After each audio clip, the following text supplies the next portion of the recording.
এটি প্রথম ভোট না, ভোটের অভিজ্ঞতা আজকে ভালো। বিগত দিনে এবং আজকের এবছরের ভোটের পার্থক্য আসলে কেমন দেখলেন? কি পার্থক্য আছে? আমি আসলে ভোট দিয়েছিলাম বেশ বেশ কিছুদিন আগে, বেশ অনেকদিন আগে। সো তখনও ভালো ছিল এক্সপিরিয়েন্স, আজকেও এক্সপিরিয়েন্স খুব ভালো। সার্বিকভাবে ভিতরের পরিবেশ বা আইন শৃঙ্খলা পরিবেশ কেমন?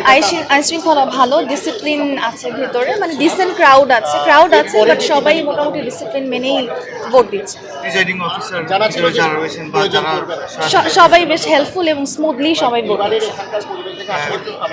মানে সার্বিকভাবে কি প্রত্যাশা করেছে, আগামীর বাংলাদেশ কেমন চান?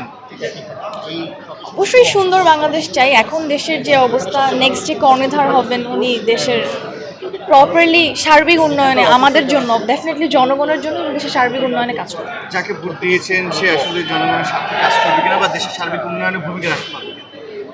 কি মনে হয়? এখন এইটা আসলে বলা ডিফিকাল্ট যে সব কিছু মিলিয়ে পারবে কি না, বাট প্রত্যাশা তো আমাদের আছে যে অবশ্যই পারবে। Thank you.